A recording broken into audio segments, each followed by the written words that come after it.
क्रोध आए तो कौन ठीक होगा? कौन ठीक होगा? पड़ोसी हो जाए तो पड़ोसी ठीक होगा। सही है? आपको ठीक होना है, आपको सेहतमंद होना है तो आपको रोज आना पड़ेगा। ना करके आप 10 साल 20 साल के आएंगे तो कभी सेहतमंद नहीं हो पाएंगे। तो आपकी पहली जिम्मेदारी है रोज रोज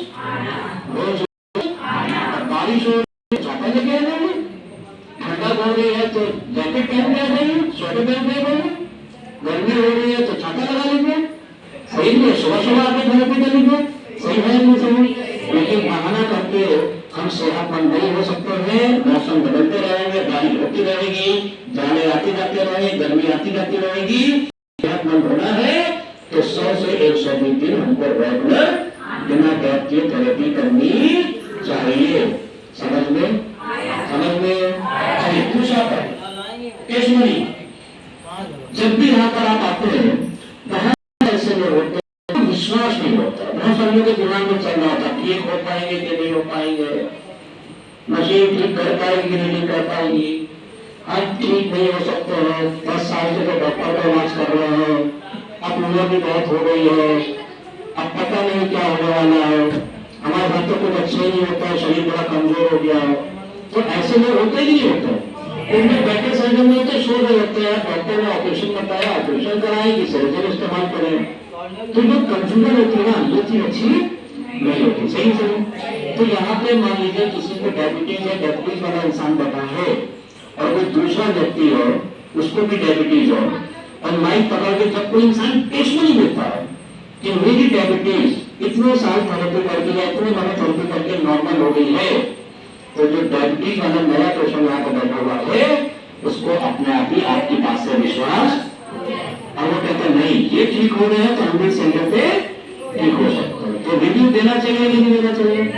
टेस्टमनी देना चाहिए कि नहीं देना चाहिए? टेस्टमनी किसके लिए देना चाहिए? दूसरे रोज अपने लिए आना चाहिए और टेस्टमनी दूसरे के लिए देना चाहिए। समझ में?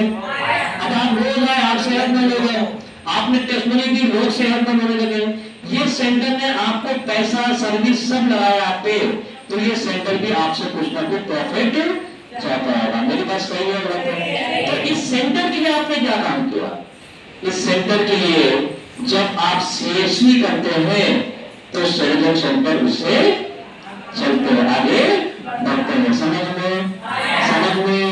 तो जरा जरूर ये कार्ड हमें दीदी जल्दी से 90 डेज का जल्दी से टाइम बहुत हो रहा है, 2 मिनट में बातें खत्म करना चाह रहे हैं, जल्दी से काम करेंगे। ये जो कार्ड है माता जी पिताजी, ये कार्ड बनेगा और इसमें 4 चीजें आपकी लिखी जाएंगी और अगले महीने से ये चारों चीजों को हेड ऑफिस चेक करेगा। कौन चेक करेगा? कौन चेक करेगा? पहला यहाँ पे लिखा जाएगा कि आप मूल्यांकन में शामिल हुए हैं कि नहीं हुए। जुलाई के मूल्यांकन में शामिल हो रहे हैं कि नहीं हुए, अगस्त में दोबारा मूल्यांकन होगा उसमें शामिल हुए हैं कि नहीं हुए, सितंबर में भी होगा, अक्टूबर में भी होगा। तो आप मूल्यांकन में शामिल होने वाले व्यक्ति है या मूल्यांकन में शामिल होने वाले व्यक्ति नहीं, ये चीज इसमें लिख करके हेड ऑफिस भेजी जाएगी। सही सही? दूसरा एब्सेंट और प्रेजेंट, महीने में जुलाई महीने में आप कितने दिन उपस्थित रहे? आप 22 दिन थेरेपी की है, 21 दिन थेरेपी की है, 15 दिन की है, 28 दिन की है, 24 दिन की है, ये सारी चीजें लिखी होनी चाहिए। तो पहला मूल्यांकन में शामिल होना, दूसरा आप नागा करने वाले व्यक्ति हैं या रोज आने वाले व्यक्ति, ये चीज को भी चेकिंग आगे कंपनी करेगी। तीसरा है आप माइक पकड़ के रिव्यू देने वाले व्यक्ति हैं कि नहीं है। अगर आप माइक पकड़ के रिव्यू भी देते हैं तो यहाँ पर लिखा जाएगा टेस्टमनी देने वाले व्यक्ति। एक चाहिए 3 में हो गई।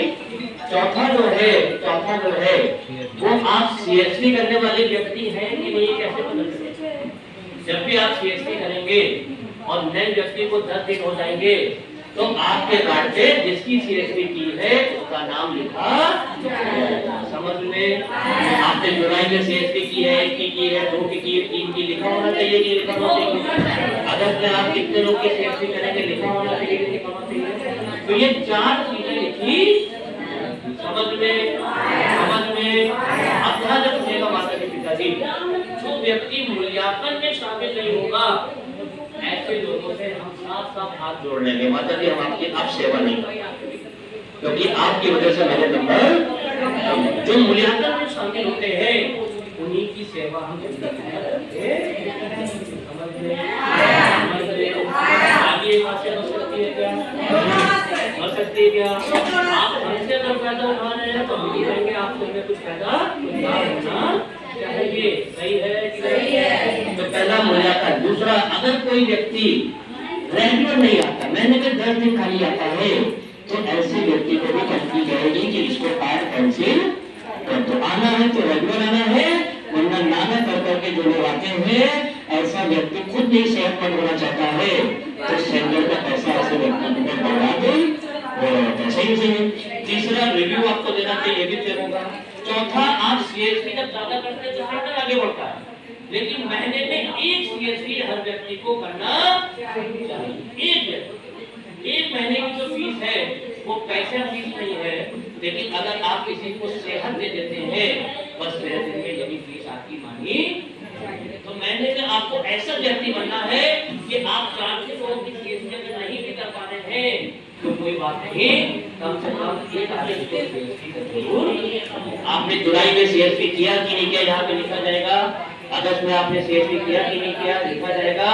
और हर महीने ये कंपनी डिटेल मांगेगी और हर महीने ऑफिस में बैठ के हम आपसे मीटिंग भी करेंगे। ये 4 चीजें देखिए, अगर आप 4 चीज अच्छे से कर रहे हैं तो ये सेंटर हमेशा चलता रहेगा और ये सेंटर अच्छा सेंटर जरूर बनेगा। समझ में?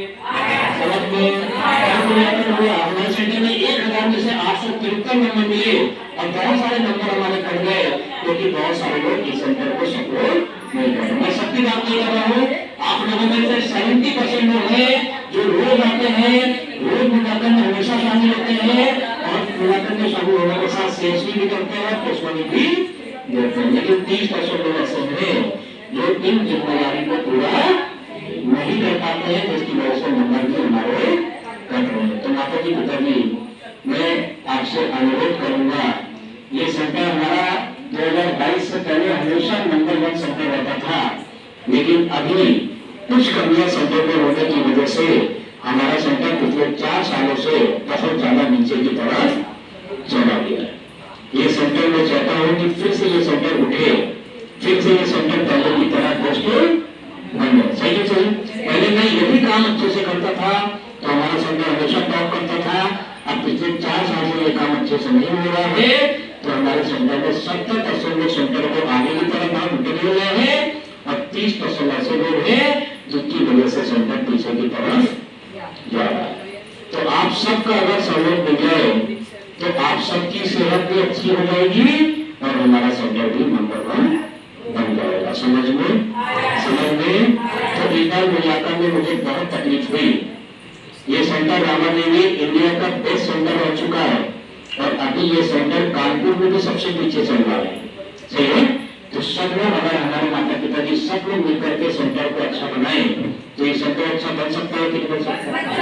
बन सकता है कि अच्छा बन सकता है? तो सब लोग साथ में हैं, सबका सहयोग मिलेगा कि नहीं मिलेगा? मिलेगा। मूल्यांकन में सब कुछ शामिल होने के लिए होगा, जरूर शामिल होगा। रोज आएंगे कि नहीं आएंगे? जरूर आएंगे। सीएसपी देने तो कभी कोई पैसा लगता है क्या? महीने में 1 लोगों को सहयोग देते रहिए और हर महीने तरक्की करते रहिए। सही है। और टेस्टमनी देते रहिए ताकि नए लोगों को विश्वास मिलता रहे। समझ में? तो ये 4 चीजें आपके कार्ड में लिखी हुई रहेंगी और हर महीने इसकी चेकिंग करके हेड ऑफिस रिपोर्ट भी इसकी भेजी जाएगी। समझ में?